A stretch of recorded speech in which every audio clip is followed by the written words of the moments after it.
Bonjour, bonjour! Bonjour, bonjour. J'espère que vous allez tous super bien. On vient vous faire une petite conférence sur le transgénérationnel, l'impact que ça a sur l'émotionnel. Oui, et sa libération, effectivement, de tout ça. Je vous présente Emmanuel et moi je suis Jessica. Enchantée à vous tous. Donc pour vous parler du transgénérationnel, on va vous parler de la psychogénéalogie qui a été créée dans les années 1970 par Anne Ancelin Sunzenberg d'après les travaux de plusieurs praticiens, dont Carl Jung, François Dolto, Ivan Bogzoni-Nagy, Didier Dumas, ils ont des noms parfois un petit peu difficiles à dire, Nicolas Abraham et Maria Torok et bien d'autres encore, où ils ont retrouvé les dates d'anniversaire, le syndrome du gisant, le syndrome du fantôme. Donc, la psychogénéalogie, elle est basée sur l'étude de votre arbre généalogique. L'arbre généalogique, donc, c'est ce qui définit toute votre lignée. Quand vous le créez, c'est là où vous allez repérer le grand-père, la grand-mère, l'arrière-grand-père, les cousins, les cousines, voilà. Et à travers votre identité, donc à travers votre date de naissance, votre mois de naissance, votre année de naissance, tout ça vont définir votre venue au monde, mais aussi vont définir tout un tas d'explications de votre personnalité. À travers votre identité, on va construire le génosociogramme, où on va pouvoir remarquer tout ce qui s'est encodé sur votre identité à travers l'arbre généalogique. Ce qui nous en emmènera au détachement de traumatisme. Ça va? Bah, je pense. Hein. On espère qu'on n'entendra pas trop la tondeuse du voisin. La vroom vroom du voisin, exactement.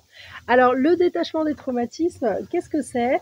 Alors, c'est une technique qui a été créée il y a maintenant plus de 25 ans par Martine Clavelli, qui était elle-même dans la psychologie, qui a été formée à l'EMDR, à l'hypnose, à la communication bienveillante, en un mot la PNL.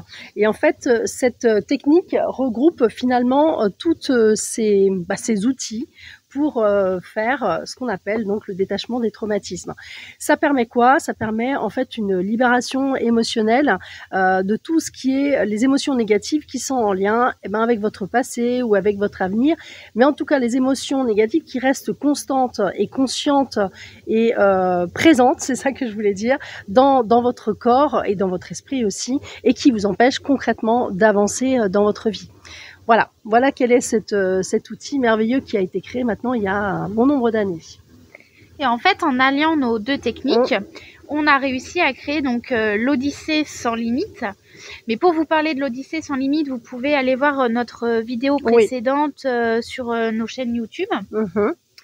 Et là, vraiment, ce qu'on voudrait parler, c'est le poids du transgénérationnel, comprendre un petit peu en fait comment ça fonctionne. Donc, je me suis fait une trame pour éviter, comme d'habitude, de me perdre dans mes idées.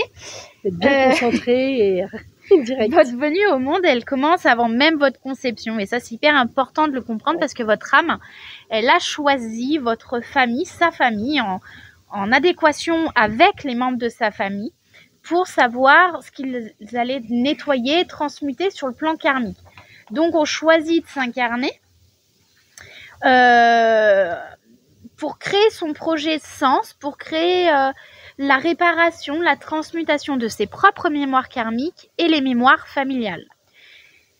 Nous ne sommes encore même pas créés, nous ne sommes encore même pas conçus par notre maman, que déjà notre grand-mère a un impact sur nous. Au moment où elle conçoit notre maman et notre papa, mais notamment la maman, ou au moment de la création de ces ovocytes, l'énergie qui sera transmise à la descendance passera déjà à ce moment-là. Exactement.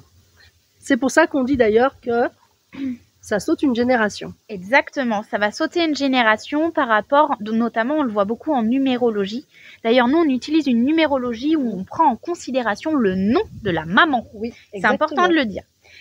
Donc l'âme, c'est notre aspect énergétique de nous-mêmes, pour ceux qui ne savent pas ce que c'est que l'âme, dans le conscient le plus élevé. C'est une énergie immortelle qui se réincarne indéfiniment, et pas que sur le plan terrestre.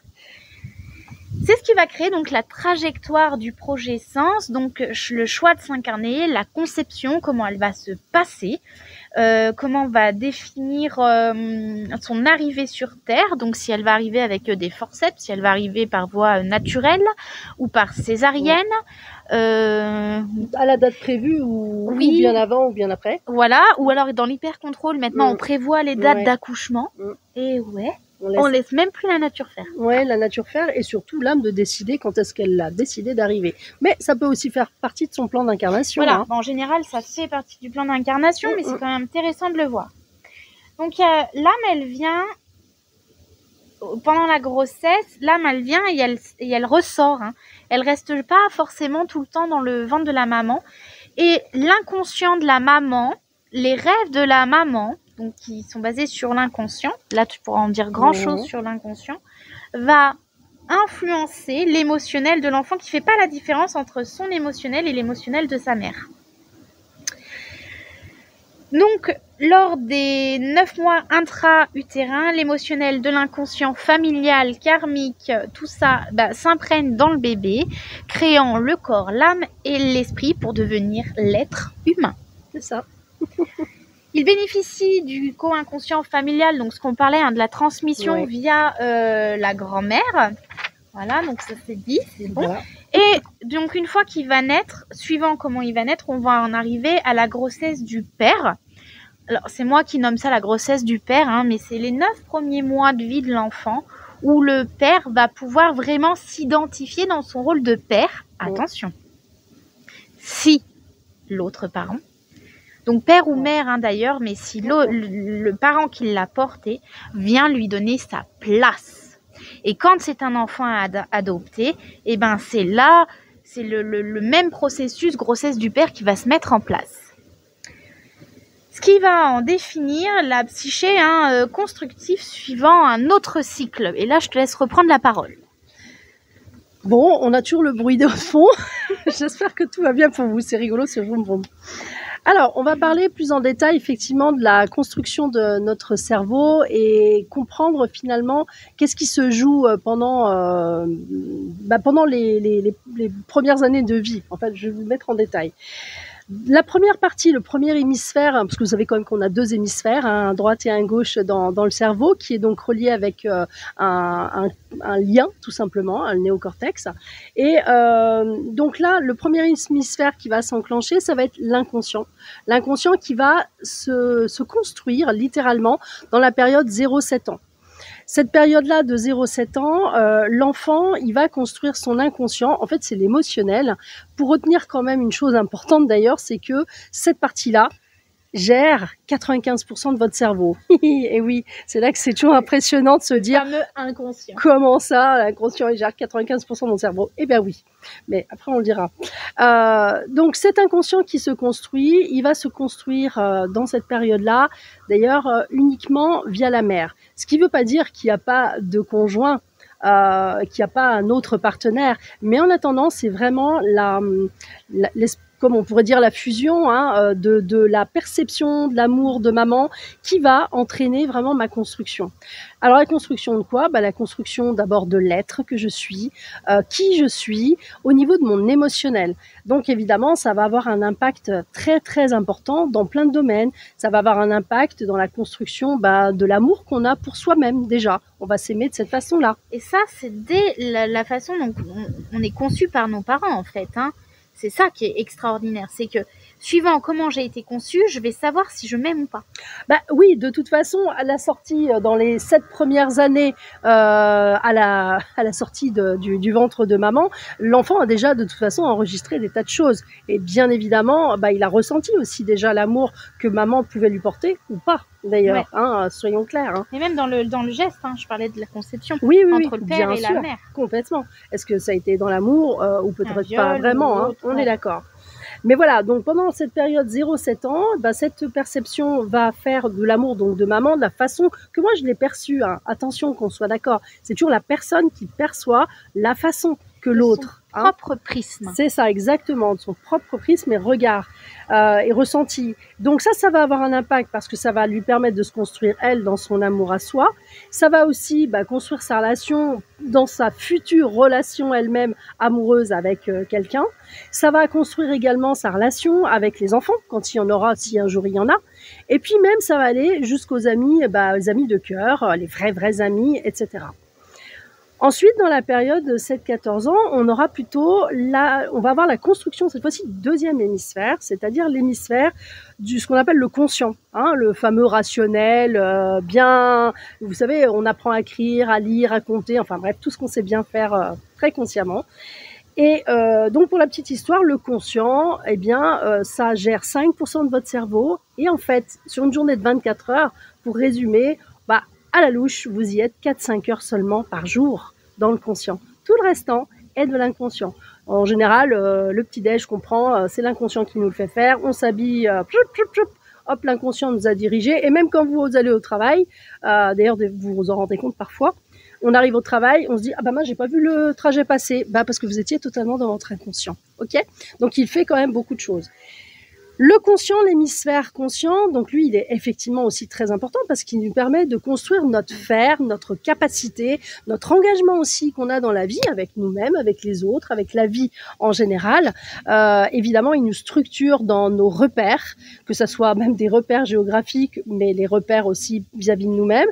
C'est aussi notre soutien et toute cette construction-là va se faire via le père, cet âge du père que la personne peut avoir. Donc là, le père, il aura cet impact notamment d'abord au niveau de la scolarité, en fonction de comment on va se positionner dans sa scolarité, la relation surtout qu'on peut avoir avec la hiérarchie, l'autorité, les profs qu'on va côtoyer tout le long. Et ensuite, bien dans votre profession, votre travail, c'est-à-dire que l'autorité hiérarchique va souvent être identique à la perception qu'on a pu avoir de son propre père, perception positive ou peut-être négative selon les cas. Voilà, donc là, cet hémisphère-là, ça va être vraiment la construction du faire, de mes compétences, de mes capacités. Ensuite, la dernière partie qui va se jouer, ça va être de 14 à 21 ans, où là, on va construire véritablement l'estime de soi, sa valeur, mais même sa valeur, je dis toujours sa valeur financière. Ce que je veux dire par là, c'est que en fait, plus on va émettre de l'importance à s'aimer, à soi, à la capacité et le droit surtout qu'on ait d'avoir des rêves, des objectifs dans la vie, et plus en fait, on va permettre de s'attirer à nous les bonnes opportunités pour les réaliser tout simplement. Donc évidemment, cette valeur de soi, cette estime de soi, elle va être faite en fonction de qu'est-ce qui aura déjà été vécu de 0 à 7 ans et qu'est-ce qui a été bien sûr perçu aussi entre 7 et 14. Donc c'est vraiment un moment crucial. 14-21 ans, c'est aussi vraiment le moment où les parents normalement devraient avoir ce rôle plutôt d'accompagnateur, puisque oui, c'est la période de l'adolescence et du jeune adulte qui veut donc faire des expériences. Et si on veut véritablement donner la pleine autonomie à quelqu'un, l'idéal, c'est de l'autoriser à faire les choses. Mais on peut accompagner. La gueule, de faire des erreurs. Exactement. Mais oui, parce que les erreurs, ce sont des expériences pour nous faire progresser. Donc voilà la valeur ajoutée en fait, c'est de l'expérience. Exactement. Dernière petite notion quand même aussi à entendre dans la construction du cerveau, c'est bien évidemment la fratrie qui peut être soit avant nous, soit après nous, donc dans la période 0-21 ans aussi, et qui va jouer vraiment un rôle que nous aurons après dans la relation qu'on aura avec tous les autres, c'est-à-dire pas les amis, mais les gens qu'on côtoie régulièrement, que ce soit au travail, une collègue de travail, la personne que vous voyez dans les commerces, les gens qu'on a sur la route, etc., etc. Donc ça, ce sont tous les autres. À partir du moment où notre construction est faite, donc dans cette période-là, 0-21 ans, en fait, tout le restant de notre vie ne va être que du bis repetita, c'est-à-dire que par cycle inconscient régulier, on va revivre des émotions similaires via des situations différentes, mais en fait qui sont vraiment faites. Ça, c'est pour les émotions négatives, c'est-à-dire que tout ce qui est négatif et qui n'a pas été nettoyé, libéré, épongé, je dirais presque de notre cœur, l'inconscient va nous le ramener sur un plateau d'argent en disant dis donc, il faudrait peut-être que tu nettoies cette émotion-là parce qu'elle reste encore en toi. Et c'est là où le détachement des traumatismes est vraiment intéressant, quand on bloque, on bug, je dirais presque sur une émotion parce que le sujet a été trop brûlant entre guillemets et que c'est difficile peut-être seul d'arriver à nettoyer ça. Voilà par rapport à la construction du cerveau. Donc, on va reprendre maintenant la suite pour voir l'identité. Tous ces bugs, tout ça, on peut en plus les repérer justement dans la place de son identité via la symbolique de notre prénom. Que symbolise notre prénom? Ça va définir en fait ce que je viens travailler. Alors je donne un exemple, Emmanuel, elle va aimer apprendre. Il y a le manuel dans le livre. Jessica, le sécateur. Alors c'est bien plus poussé la recherche, bien entendu. Rien que le travail sur le prénom, c'est au moins déjà 3 à 4 heures de recherche. Mais on a tout plus la numérologie. Et en fait, dans la numérologie basée donc sur... ça va être moins expliqué, mais voilà, par rapport à la numérologie, la date de naissance, par rapport à la grille d'inclusion, tout ça, on arrive à retrouver ce que votre âme est venue travailler sur le plan familial et sur le plan karmique. Du coup, on a vraiment la possibilité de comprendre beaucoup de choses. Donc, quels sont vos prénoms? D'où viennent votre prénom? Qui l'a choisi? Pourquoi il a été choisi? Est-ce que quelqu'un d'autre dans la famille le portait? Qui est né à la même date que vous, à peu près une semaine près, ou décédé à la même date de naissance que vous avez? Quelle est la place dans votre fratrie va définir déjà énormément d'informations sur qui vous êtes, sur ce qui va se passer au fond de vous dans votre existence. Et on arrive même à retrouver les défis majeurs et donc le poids de ce que vous allez porter. Et du coup, on va vraiment pouvoir aller libérer beaucoup de choses, beaucoup d'émotionnel, beaucoup de poids, beaucoup de karma, simplement par la prise de conscience de votre identité, de ce que vous portez. Donc, pour connaître votre chemin de vie, c'est très simple. Je vous laisse un petit temps de réflexion. Votre jour de naissance, plus votre mois de naissance, plus votre année de naissance. Vous additionnez tout ça et vous le rédigez jusqu'à obtenir un chiffre entre 1 et 9. Et suivant le chiffre que vous avez, ça définit votre énergie, votre chemin de vie. Vous pouvez le faire aussi avec l'année personnelle. Il y a des chiffres un petit peu exceptionnels qu'on garde à 2. Il y a des chiffres exceptionnels, c'est ce qu'on appelle les chiffres maîtres, qui sont le 11, 22 et 33. Et ça va définir beaucoup de choses. Donc, pour ceux qui sont en chemin de vie, 1, c'est je suis, votre chemin 2, c'est je ne suis pas seule. Donc, c'est le couple. Le 1, c'est plus l'énergie liée au père, liée au masculin, l'énergie de l'action. Le 2, c'est plus la dualité, le bien, le mal, le masculin, le féminin, l'entraide, le soutien. Le 3, c'est plus je crée. Le créateur, la communication, celui qui vient travailler dans l'inconscient, le subconscient. Le 4, c'est plutôt je me fixe. Le 4, celui qui vient travailler sur tout ce qui est mémoire familiale, ADN, tout ce qui est les 4 éléments, tout ce qui est je me fixe. La structure, le socle. Le 5, c'est plus celui qui découvre, l'aventurier, l'ouverture, celui à qui tout arrive très facilement. Le 6, c'est plutôt le chiffre de la famille, du fait de s'assumer, besoin de l'autre pour s'exprimer. C'est le côté un peu perfectionniste. Le 7, c'est plutôt je mûris. C'est plutôt le côté prendre conscience du soi intérieur, de sa divinité. C'est se relier aux 7 ouvertures chakras intérieures. Le 8, c'est je maîtrise, c'est plutôt la matière, l'abondance, tout ce qui nous ramène aux mémoires karmiques transgénérationnelles. Le 9, c'est plus l'altruiste, le je face aux autres, j'accepte, celui qui vient récolter tout ce qui a pu être semé. C'est celui qui vient travailler sur sa mémoire d'ego. Le 11, là, c'est un maître nombre, je m'élève, mais je ne peux m'élever que si j'ai conclu mon 2. Donc là, on est vraiment dans celui qui va être un électron libre, un peu rebelle, pour transmuter les choses. On a aussi le 22 en maître nombre qui, lui, est je rayonne, mais pour ça, il faut déjà qu'il ait trouvé son socle, sa base, sa structure. C'est le maître d'œuvre, le 22. Et le 33, c'est je guide, c'est plutôt le côté créateur, le très spirituel, celui qui a su accepter et qui est dans un altruisme profond au sein de lui-même et de son foyer. Et il vient donc travailler sur la notion du 6, une fois qu'il a clôturé son 6.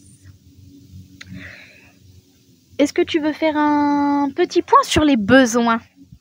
Les besoins, oui, les besoins. Alors les besoins, c'est très important. Ça veut dire quoi les besoins ? L'individu, l'humain, il doit répondre à 5 besoins fondamentaux. Et lorsqu'il n'y répond pas de façon intégrale, il y a déséquilibre pour la personne et ça s'en ressent dans la vie tout simplement parce qu'il y a des domaines de sa vie où ça va pas être très équilibré. Donc qu'est-ce qu'on va avoir comme besoin? On a déjà les besoins physiques, hein, tout simplement, hein. Les besoins physiques qui vont regrouper bien sûr notre santé, mais aussi le côté, oui, les pépettes, ça peut servir quand même, hein, pour être bien. Je leur souffle pas la réponse. Oui, non, du tout. Voilà, et puis de côté matériel, en fait, hein, tout simplement de la vie. Ça, c'est un besoin qui est normal d'avoir et de pouvoir avoir équilibré. On a aussi les besoins affectifs, bien évidemment, parce qu'on a besoin quand même d'être aimé, hein, c'est important quand même. Voilà, donc s'aimer soi, s'aimer comment les autres me perçoivent, comment moi je perçois les autres. Voilà, donc ça, c'est tout ce côté affect. On va aussi avoir le besoin intellectuel, c'est-à-dire dans le besoin intellectuel, il y a à la fois la notion d'apprendre, c'est important d'aimer apprendre et de savoir apprendre, mais aussi de pouvoir transmettre, ça c'est extrêmement important parce que finalement, d'ailleurs quand on a appris quelque chose et qu'on le transmet, ça permet de voir qu'on l'a bien digéré et bien compris. D'accord? Donc ça, c'est aussi un autre point. Il y a également le besoin, là donc j'en étais à 1, 2, 3. Il y a le besoin aussi onirique, c'est-à-dire tout ce qui sont nos rêves. Et ça, c'est hyper important, d'avoir le droit de rêver sa propre vie, sa vie idéale, etc. Parce que c'est quand même ce qui nous donne du sens, on est bien d'accord? Ouais. Je fais le clown à côté, mais comme ça, il retient. Voilà, c'est ça. Et puis... Et puis effectivement voilà le besoin vraiment aussi la quête de sens, donner du sens à sa vie. Ça c'est primordial, exactement. Oui, parce que si vous donnez pas de sens à votre vie, c'est difficile après d'avoir des objectifs et donc d'être dans l'action tout simplement, hein, pour vraiment équilibrer l'ensemble du tout de vos besoins fondamentaux. Et sans le côté spirituel, on parle pas de religion, hein, on parle de spirituel. Et je ne suis pas dans la conscience de mon âme, donc je ne suis pas sur mon chemin. Je suis plutôt enfermée dans mon ego. C'est ça. Hein, il faut. C'est vraiment important d'arriver à la fin. Oui, la spiritualité, c'est ça, c'est la connexion avec le tout. Donc finalement, être aligné avec qui on est dans notre authenticité, tout simplement d'être. Voilà. Et du coup, ça va nous permettre, dans ces 5 besoins, d'aller comprendre aux besoins familiaux qu'on vient répondre. Et oui. Et oui, parce que la famille, elle a des besoins. On a besoin d'une réparation sur tel secret, on a un besoin de réparation sur telle thématique, un deuil non terminé.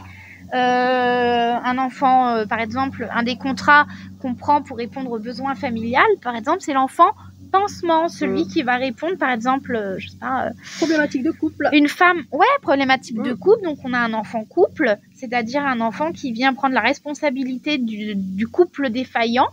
On peut avoir aussi, et celui-là j'aime bien, l'enfant pansement, c'est aussi cet enfant qui vient par exemple réparer la blessure d'abandon de maman, hein, qui a subi dans sa lignée un abandon, et je vais avoir un enfant qui va venir combler ce manque. Donc toute ma vie va tourner autour de cet enfant-là, et voire même je vais l'étouffer. C'est ce que j'allais dire. On va en faire l'inverse. Ouais. Il va manquer de respiration et de liberté, cet enfant, puisqu'il doit réparer et guérir une blessure. Et du coup, on en revient à la même problématique. L'enfant ne se sent pas respecté, aimé dans qui il est. Pas compris dans qui il existe. Donc, on répond aussi à ces besoins non respectés, affectifs, par exemple sur le physique, la matière. Et s'il y a comment on appelle ça, un déshéritage, une spoliation, un enfant viendra reprendre ce fardeau-là. Sur le besoin émotionnel, manque d'amour, un enfant vient faire le pansement, ou un conjoint. Sur le spirituel, il n'y a pas de sens, on a un enfant qui vient prolonger ou réparer les choses pour donner du sens. J'ai dit du change. Du change, ouais. Et voilà, du changement. Mon subconscient qui parle. Plus vite que mes mots. Donc il y a toute cette prise de conscience aussi qui est à faire. Et d'ailleurs, sur une des notions que l'enfant vient réparer, c'est le secret. Soit continuer, soit stopper les secrets. Mais pour vous, quelle est la fonction du secret? Parce qu'en fait, le secret, il a plusieurs fonctions. Donc, on rentre dans une phase de secret, soit par honte, soit par culpabilité. Honte, culpabilité, soit Peur aussi, hein. la peur, mais en fait, j'arrive même pas à parler. Oui, oui. Voilà. Et du coup, on va créer un secret. Et le secret, il va se créer pour protéger l'ordre, l'autorité, la famille, protéger la génération qui vient, ne pas faire de mal à l'autre, Oui. pour conserver voilà un peu le cocon familial par peur, par honte, comme on a dit juste au-dessus, ou tout simplement par déni. En fait, c'est tellement gros là, le truc. On l'oublie. C'est pas possible. Oui. Je vous prends un cas rapide. J'ai une consultante qui vient, me dit je voudrais traiter le problème de l'inceste chez moi. En fait, elle savait que son mari était incestueux dans son subconscient, mais consciemment, elle n'a jamais pu l'accepter jusqu'au jour où sa fille lui a dit mot pour mot. Et là, en 3 heures, elle avait vidé la maison et elles étaient parties. En 3 heures. Mais parce que, je lui ai dit, votre inconscient avait commencé à préparer les choses. Mais le conscient ne pouvait pas l'accepter. C'était trop violent. Il faut savoir que l'inconscient, de toute façon, comme il veut notre bonheur, il est capable effectivement, dans le cas de très très grosses souffrances, de faire comme un blanc en fait. Hein. Il vous met en gros une cassette automatique qui va, allez hop, on cache ça, ça n'a pas existé, c'est pas possible.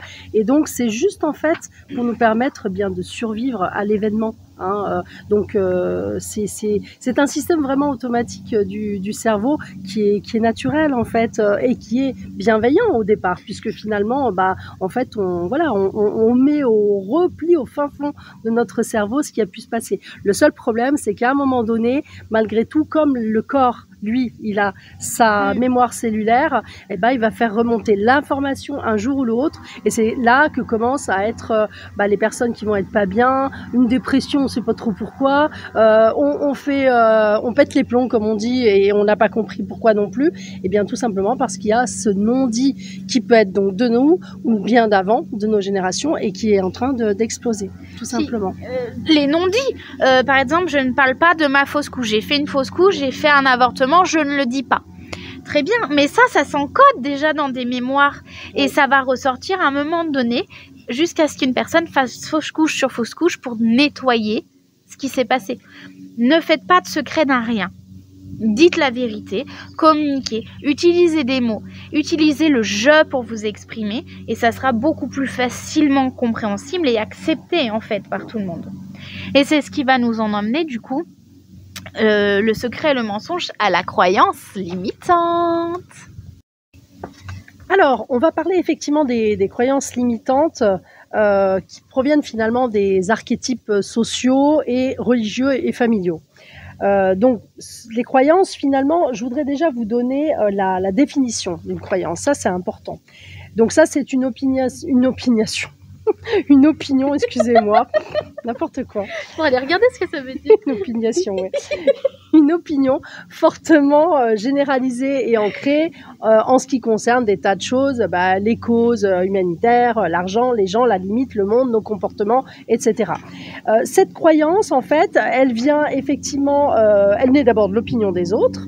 Ça peut être nos parents, notre famille, notre culture, la société dans laquelle on vit. Hein. Regarde Hitler, c'était une croyance. Hein. C'était une croyance, tout à fait. Enfin, c'était pire, c'était encore une valeur. On en dira après. Puis, nous la faisons nôtre via notre expérience. Donc, la croyance, elle se renforce par la foi, c'est-à-dire qu'on est sûr d'avoir raison, par la conviction au départ des autres, hein, qui nous font croire que. Et après, notre expérience fait qu'on se dit, ah bah oui, les autres ont bien raison. Ce qui veut dire que la croyance, ça crée notre réalité subjective. Et donc là, on est un peu à l'inverse de saint Thomas qui ne croyait que ce qu'il voyait. Là, en fait, c'est je vois que ce que je crois. D'accord ? J'attire à moi ce que je vibre. Exactement, exactement. La fameuse loi de l'attraction. C'est ça. Sur l'expérience. Alors, la valeur, c'est un peu différent. C'est encore, c'est aussi une croyance, mais alors là, qui irait, je dirais, puissance 10, c'est-à-dire que c'est vraiment, elle, le moteur même de ma vie. C'est pour ça que, comme on disait, oui, c'est pas forcément toujours une croyance, une valeur positive. Hein. Hitler, c'était une vraie valeur, je veux dire, oui, de sa façon de voir les choses, la vie, le monde.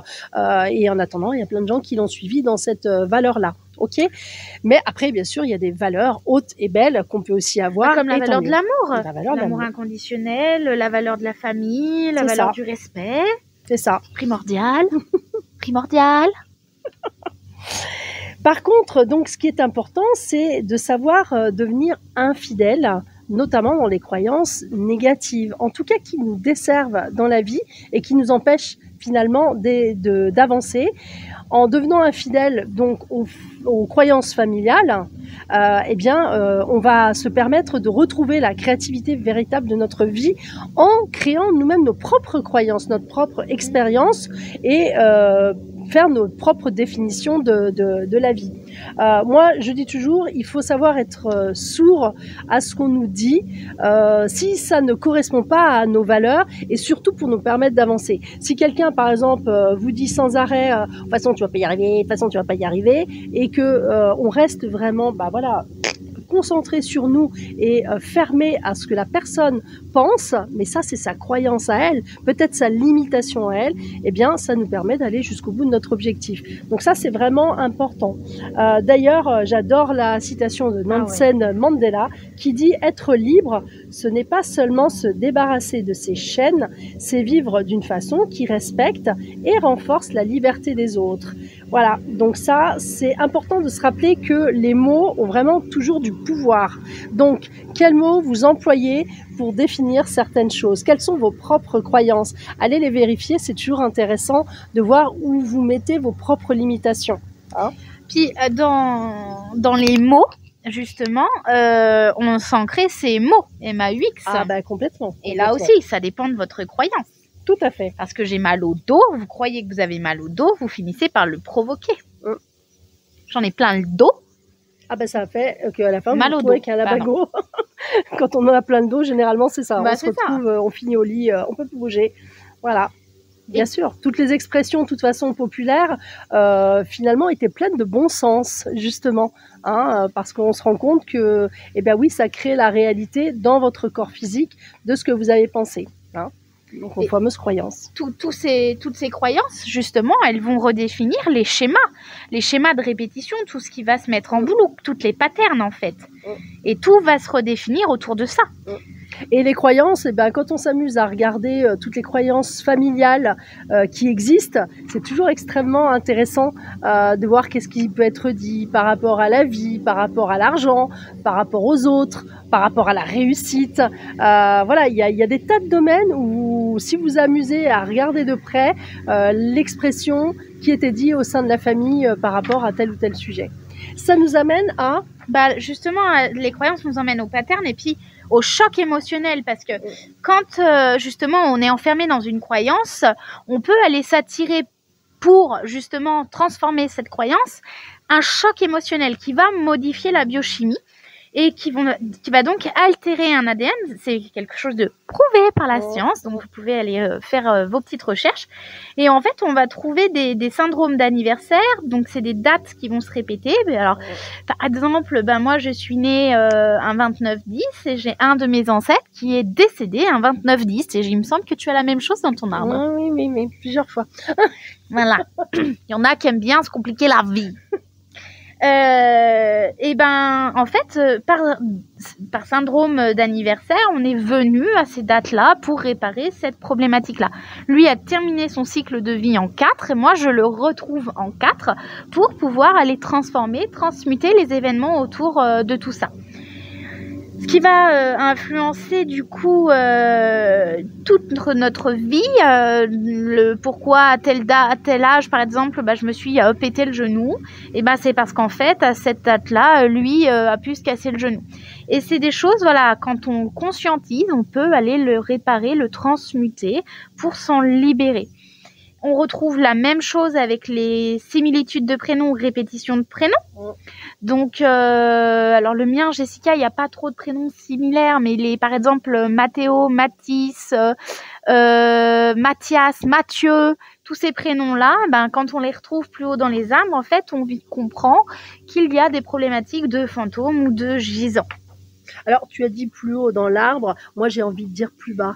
Hein, parce que après tous les ancêtres ils sont en bas, c'est nos racines. C'est les racines. On est les petites feuilles du haut de l'arbre. Et quand je dis plus haut, c'est dans le ciel. Voilà, bon, C'est plus le côté ancestral, ils sont dans les étoiles, tu vois. ok. Mais Voilà, intéressant, une perception différente. Comment construisez-vous votre arbre généalogique? Exactement. Venez avec votre dossier, on le travaille en Odyssée sans limite, et comme ça on pourra vous dire plein de choses. Parce que cet arbre généalogique que vous allez créer au stylo, avec vos ratures, avec les trous, avec les réponses, avec les erreurs, tout ça impacte énormément. C'est votre subconscient qui parle, votre inconscient qui parle, et on en apprend énormément.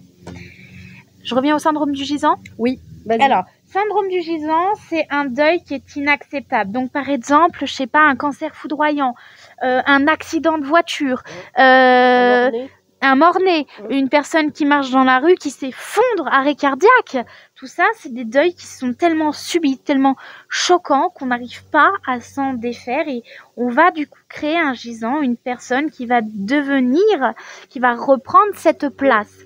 Soit un enfant qui va naître à cette même date, d'accord, soit une personne que je vais faire rentrer dans ma vie à cette date-là, ou qui sera née à cette date-là. Et pourtant, elle est déjà bien vivante. Mais au niveau énergétique, elle nous rappellera cette personne qui est partie trop tôt pour nous. Ça peut être aussi la crypte le fantôme.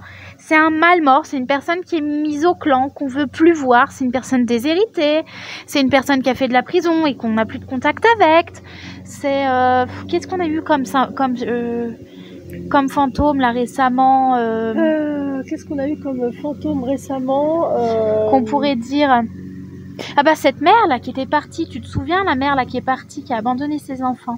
Oui, bah oui, c'est ce que j'allais dire. Oui, voilà, souvent les personnes qui sauvent pour une raison XY de elle la a famille, fui quoi. son rôle de parent, et du coup dans la descendance il y avait justement besoin de réparer ça avec cette fameuse crypte. Et en fait, le but est de redonner de la place à ces ancêtres qui n'en ont plus, ou que leur place n'est pas acceptée dans leur totalité. Et c'est vrai que si l'ancêtre en question n'a pas sa juste place dans cet arbre généalogique, en fait, eh bien, ça fait un déséquilibre dans l'arbre. C'est pour ça qu'à un moment donné, ça demande réparation. C'est toujours pareil. Que la personne ait été ou non acceptée dans l'arbre, dans la famille, disons plus largement, ça c'est un fait, mais en attendant, elle a quand même sa place. Un peu de la même chose, si je puis dire, avec la fratrie. Là, c'est flagrant. Quand il y a des fausses couches ou des avortements, etc., on a tendance à pas les compter. C'est une grave erreur. En fait, énergétiquement, ils font partie de votre fratrie dans ce cas-là. Et ça, c'est important parce que ça fait pas la même place dans l'arbre et dans la fratrie. Dans les familles recomposées aussi. Ça remodifie votre place. Il faut redéfinir votre place en fonction des dates, et ça, c'est pas évident parce que ça modifie une partie de soi. Et du coup, ce qui peut se faire, qu'on ne se sent pas à sa place dans une famille recomposée, c'est parce qu'on ne connaît pas vraiment sa place. C'est ça. Ce qui en découle aux 5 blessures fondamentales de l'être, de l'âme, que Lise Bourbeau explique très bien dans son livre « Les 5 blessures qui empêchent d'être soi-même ». On retrouve donc... de lire.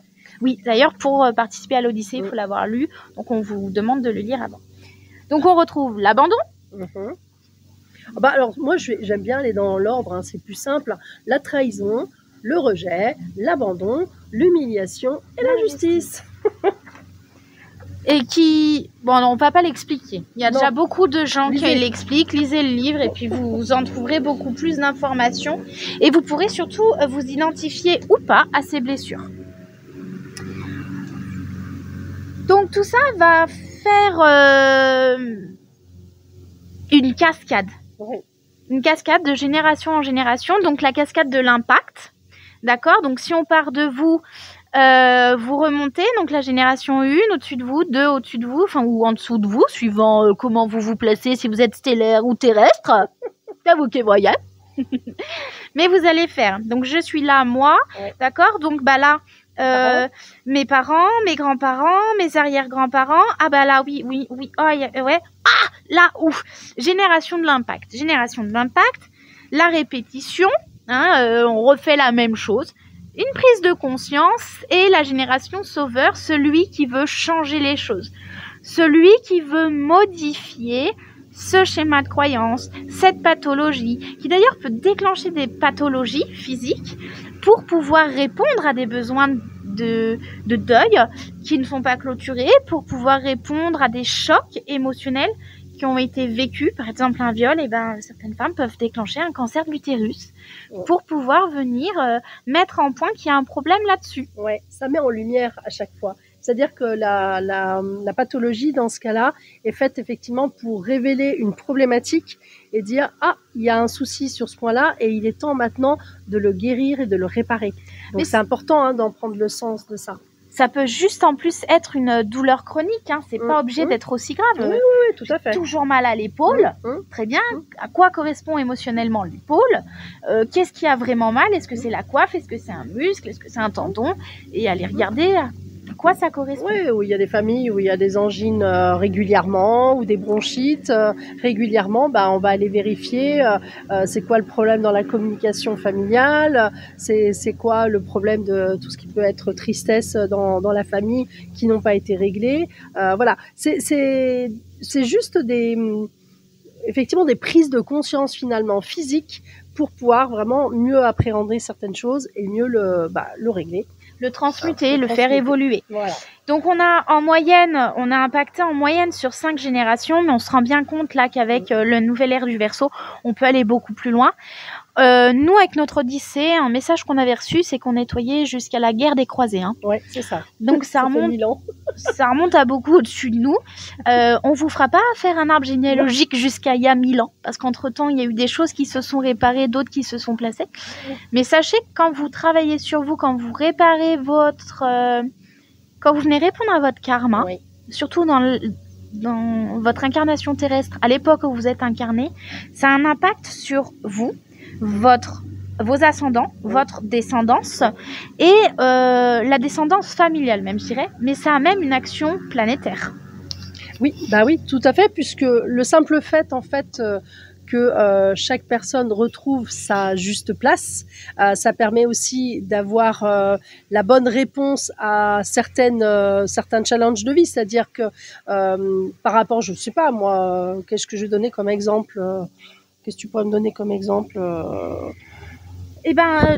trouver sa place au niveau financier. Par exemple, voilà. Par exemple, exactement. Parce voilà. qu'aujourd'hui, on est dans une société qui souffre énormément quand même du manque d'argent.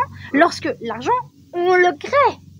On vous dit sans arrêt qu'on n'a pas de nourriture, on jette des millions de tonnes de nourriture. On vous dit qu'il n'y a pas d'eau. Forcément, l'eau ne peut pas être dans les nappes phréatiques puisqu'on la retient dans des citernes.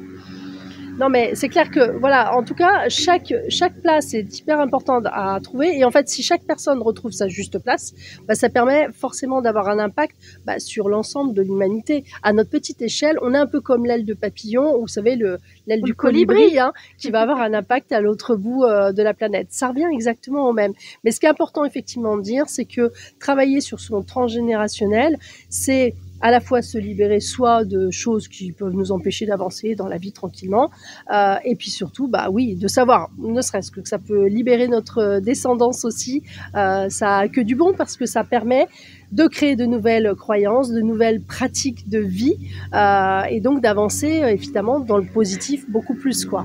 Puis pour ceux qui se disent ouais mais moi j'ai pas de descendance, forcément dans votre lignée il y a une descendance. Vous n'êtes pas le dernier de votre lignée.